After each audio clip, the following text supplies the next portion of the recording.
In today's episode, a Muslim girl in a quest to figure out what Christianity is questions Muhammad's habits, deeds, and character. And she having questions Mr. Sam on who Muhammad is.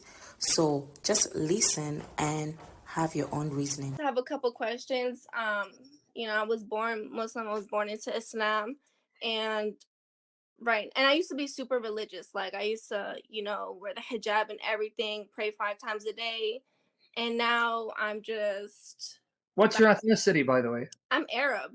Wow, interesting. Go for it. Yeah, I'm actually from Palestinian. I'm kind of scared. Wow. I'm shaking. Yeah, I'm super nervous. Don't be nervous. I'm nobody special. Believe me, I'm nobody special. Don't be nervous. There's nothing to be nervous about. So I met a lot of Christians, and they used to ask me questions, that I didn't know, or I would tell them it's not true. Come to find out, it is true. So now I'm kind of confused. I have a Bible. I bought it a couple months ago. What version? I got the King James version. It's going to be very hard for you to understand. Yeah, it's a little advanced. A little what? It's a little advanced. Yeah, I would not have gotten the King James, not because it's not an excellent translation, it is, but it's written in Elizabethan English. What I call Shakespearean English. So I would have gotten, since you're coming to want to understand the Bible, the NIV for you. It's called NIV, New International Version. But you can actually read the Bible online. I'm going to give you a link right now. Okay. You can even read it in Arabic. It has it in all various languages. So let me get you the link where you can actually read the Bible online. Here it is. This is Bible Gateway. I'm gonna post the link to you guys. Here it's in public for you guys, but here for you it's in private chat. So if you look at private chat, you see that link right there. Yeah, I see it. Okay, now I'm going to show you where you find the Bible versions. So that one. So King James is too hard right now. Okay. So don't use that right now. Here it is, the link for available versions. You'll see it's in many, many different languages, even in Arabic. So if you prefer Arabic, here it is. If not, you're going to scroll down that list, and I'm going to screen share so I show you. So you can see how it works. Okay, we're going to share the screen. All righty, right there. Let me enlarge it. Hey, Zina. I don't know why I'm singing that song. I got issues, sister. I may have ADHD. You're fine. That's all right. And God takes broken vessels and perfects them and uses them to glorify his name. So here are the versions. Here, Amharic, Amuzgo, Guerrero, Arabic, see? Awahdi, I can't pronounce all this, but you go to the English one. Yeah. Here, you see the English? I see the English. So when you go to English, you're going to find New International Version. This is excellent for those who are first coming to understand the Bible. So it's right here. New International Version, NIV, you see? Yes, I see it. And they also allow you to listen to the Bible being narrated, audio Bible. So you see here, when you see this, that means it's audio. So you click there, and then you can start just playing the audio version. Yes. Okay, I see it. That's what you do. Now, the next thing you're going to do to show you where you're going to begin. So when you click on New International Version, you have two sections. Old Testament, which is the scriptures inspired by God through the prophets for the nation of Israel, preparing for the coming of Jesus. That's going to be heavy reading. You're going to get confused in this for now. What you're going to do is you're going to go to the New Testament. That is the revelation of Jesus Christ. When Christ comes into the world, he establishes the new covenant and fulfills what the prophets said about him. And it starts with Matthew, you see? Yep.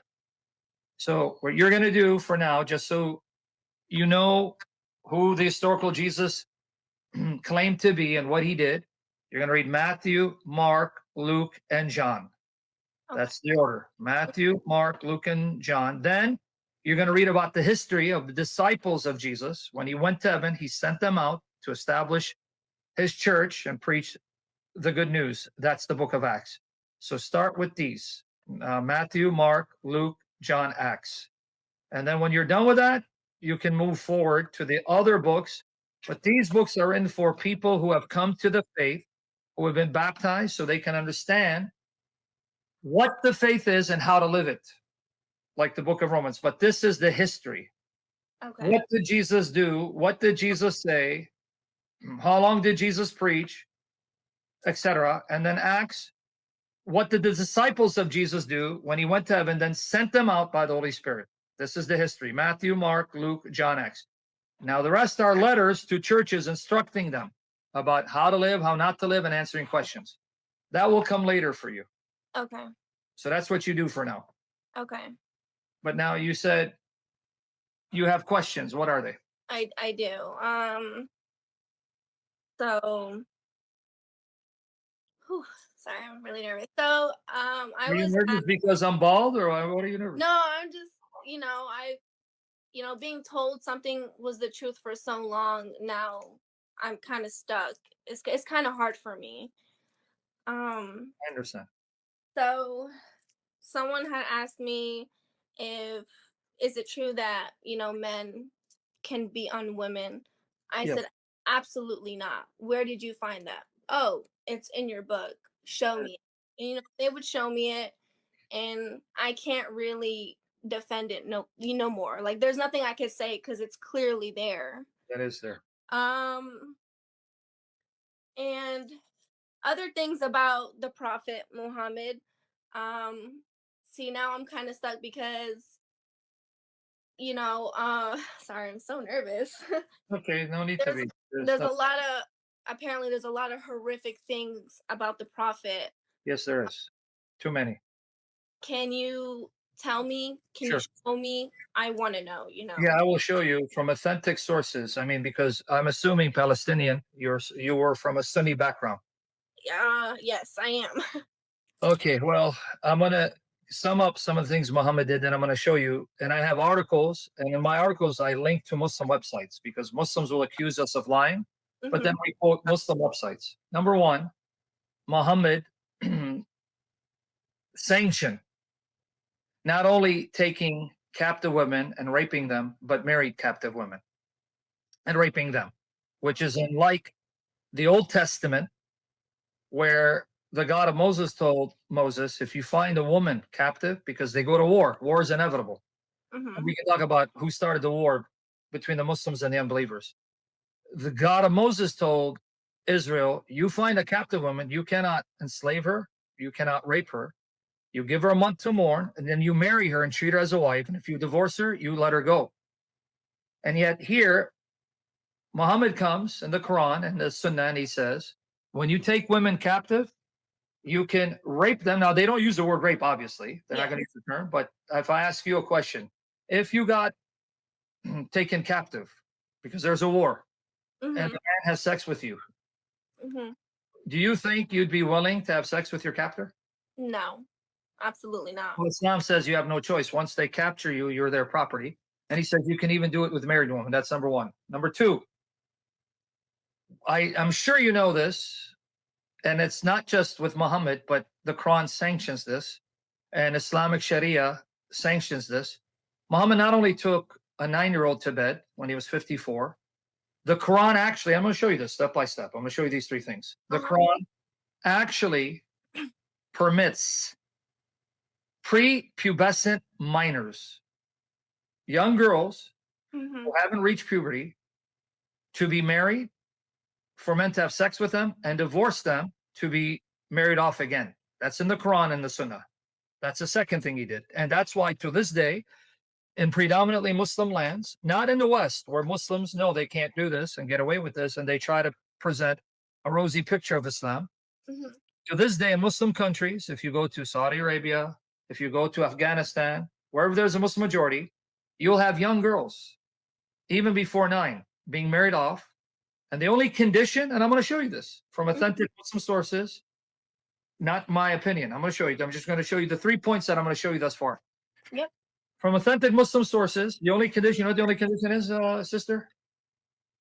I'm sorry? You know what the only condition is? No, I don't.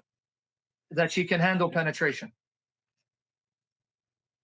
So I'm going to show you where A girl as young as 6, 7, or 8 can be married off, and the man can have sex with her. But if she can't handle penetration, he has to wait till she's 9.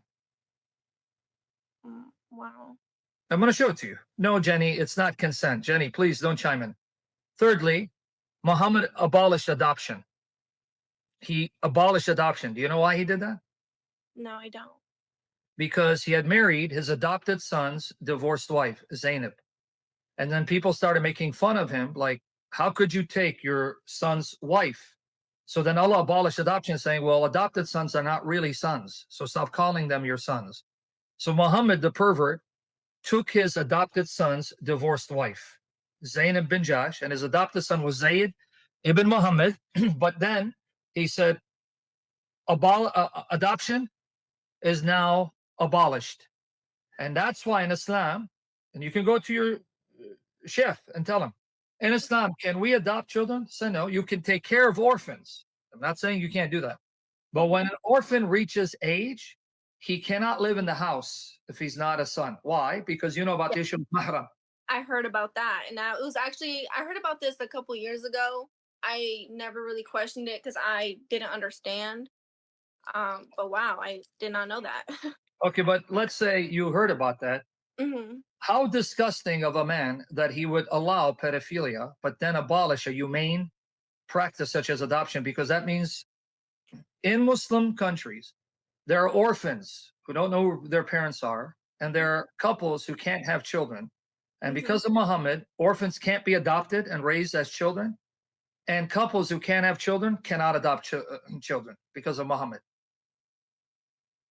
Wow. Okay. How would you feel about that? Let's say you're married and you can't conceive, and you know there's an orphan who doesn't know who his or her parents are, and you would love to adopt that child and love them as your own, and you can't do it because of Islam. I mean, I would feel pretty hurt, but I know I'm not defending anything, but I know some people they've told me, oh, well, he can go and marry another wife. Absolutely not. But I'm not okay. that means you're a piece of garbage, piece of meat, because you're irrelevant. What about you then? Yeah, no, I hear you. I honestly, I did not know that. Yeah, but what about, okay, say you can marry another wife and get a child. What about you? Don't you want a child? Yeah, I'm gonna feel hurt. Do you want a competition wife who can give him kids and you can't give him kids so that she looks down upon you? No, I would not want that. So my point is, okay, he can marry someone. What about the orphans that cannot be adopted and be made part of someone's family? I think that's sad. Well, that's what Muhammad did. So let me show you now the sources one by one. Let me show you Muhammad said you can rape captive women who are married. Okay. Then we're going to go online. You're going to see on sunnah.com. I didn't make it up. But Okay. people don't think I'm making stuff up. So Muhammad was a very filthy, evil, immoral monster. But what the Muslims do, they focus on his good qualities and never speak about the bad qualities. That's why in Islamic law, Sharia, you are killed if you criticize Muhammad. How convenient, huh? Yeah. Why would you need to kill people who talk about Muhammad? If Muhammad is a pillar and he's a saint, what's there to say about him to discredit him unless you know there's a lot of filthy, evil, vile things about this man? It's like me focusing on the good qualities of Hitler and ignoring what a monster he was, right? Yeah. And I'm going to show you. You ready? Let's go step by step. Now, I'll give you links to the articles, but here, Islam, the religion of rape and adultery. But the thing is, I link to Muslim sources. So here it is in private chat for you. All right. And here you go, right here for everyone else. Guys, focus and help me to help you. Don't be distracted. That means you're not listening. All right, here's the passage. This is Surah An-Nisa, chapter 4, verse 24. Now, this is telling Muslim men whom they cannot have sex with, okay? Also forbidden are women already married. So I can't have sex with a married woman, right? Except those captives and slaves whom your right hands possess. You hear that? Yes. Right there on the screen. So I can't have sex with you if you're a married woman unless you're my captive or slave. That means then it doesn't matter you're married. I own you. I can now have sex with you. Now, what was the reason this passage was sent down. Well, here you go. I have it here, but so you don't think I'm making it up. Sunnah.com. Sunnah.com. Here it is. If you Mhm. go to that article I sent you, I'll link to Sunnah.com. So you can click on it. Bam. Does it say Christian.com? No, it says sunnah.com. Okay, this is a Muslim site. So now let's see what it says. I want to see everyone see this. Look, so people don't think I'm lying. All right, right here.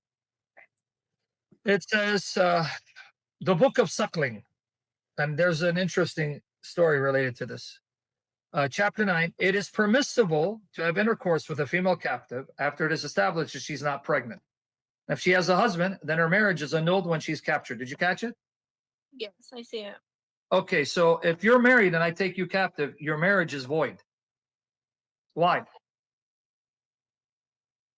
I Because Muhammad said so. Now watch here. Abu Sayyid al-Khudri reported that at the Battle of Hunayn, Allah's messenger sent an army Autas and encountered the enemy and fought with them. Having overcome them, taking them captives, the companions of Allah's messenger seemed to refrain from having intercourse with captive women.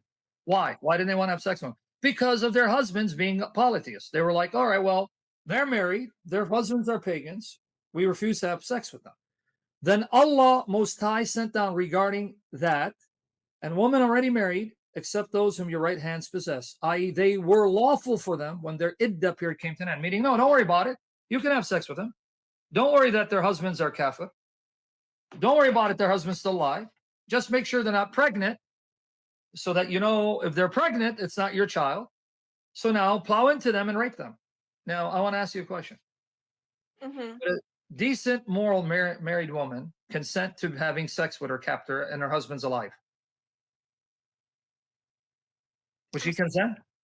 Can you repeat that? Would a decent, moral woman who's married consent to having sex with her captor when her husband's alive? No.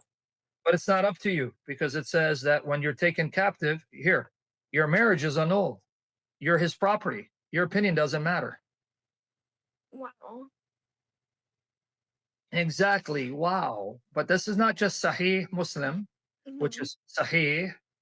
Right here. You can, the link is right there. But now Mhm. you go back. Here's another one. Okay. So this one here.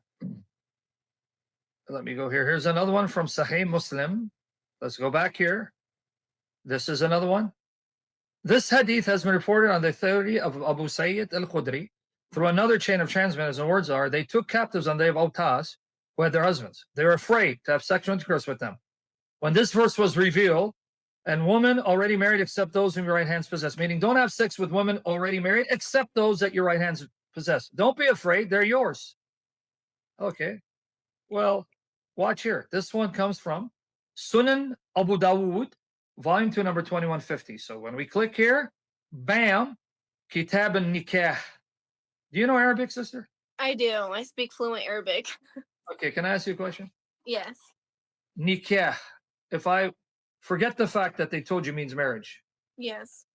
and if I come and say I want to, and I use the word nikah, I want to do nikah with you, what am I saying to you? You're asking for marriage. That's what they told you. Do a little research. You're going to find that nikah is actually the F word. Really? Yeah, I'm going to show it to you. Wow. Islam did what Islam did. It took this word for F, and then it made it a legal term for marriage. Because what do you do in marriage? You F each other. Sorry, I don't want to be graphic, but that's what it is. Yeah. I'm going to show it to you, because when a man committed zina, Uh-huh. okay, Muhammad said, did you F her? Did you do nikah with her? He wasn't saying, did you marry her? Mm-hmm. I'll show it to you in a minute. But anyway, this hadith is sahih, right? Yes. Al-Albani, book 11, hadith 2150. All right. Abu Sayyid al-Khudri said, the Apostle of Allah sent a military expedition to Autas on the occasion of the Battle of Hunayn. They met their enemy and fought with them. They defeated them and took them captives. Some of the companions of Apostle of Allah were reluctant to have relations with the female captives because of their pagan husbands. So Allah, the Exalted, sent down the Quranic verse, and all married women are forbidden unto you, except save those captives whom your right hand possesses. This is to say that they are lawful for them when they complete their waiting period. No, don't worry about it. Once you take them captive, you can rape them and sell them. Are you okay with this? I'm not okay with it. This is how many people experience Islam. If you go back to your history, originally you were not Muslim. Your ancestors would have been Christian. Muslims came, attacked your city, raped your female ancestors, took them captives. You have the blood of rapists in your veins. Do you know that? No, I didn't. Yes, you have the blood of rapists in your veins. See here, here's a brother that tells you. As an Arab speaker, nikah means the F word. F-U is anik, ik. Anyway, I'll show her that. Thank you, Rob, because the Muslims have been brainwashed. This is your legacy. Muslims went and attacked places and took women captive, married women, and raped them. Now, that the word nikah, so when it's kitab and nikah, literally it's the book of effing. And if you think I'm lying, here we go. 1 second. Okay. He was a very vulgar man. His language was filthy, Muhammad. What would you think of a prophet that says, go bite your father's penises off? I never heard of that. I'm showing Muhammad is. Now, you see the Arabic here? I do. What does it say? It says Anni kuntaha. Okay, and Nick Tuha. Okay, now watch. Look what he says. Sorry. It's okay, that's fine. But I want you to tell me, does it mean marriage here? Because let's see what the context is. This is Sahih Muslim. I'm sorry, Sahih Bukhari, the Sahih collection of Al-Bukhari. Mm-hmm. Ikrama related Ibn Abbas said when Ma'iz ibn Malik, he had committed fornication, sexual morality. He wasn't married. Came to the Prophet. He said to him, perhaps you kissed or winked or looked. Maybe you didn't commit adultery. No, Messenger of Allah. He answered, he said, did you have intercourse with her? Using no euphemism. He used this word. And niktuha. Does that mean married here? He's talking about someone committed adultery. No. It means, did you F her? Wow. And that's why it says he didn't use a euphemism. He just came out and said, did you F her?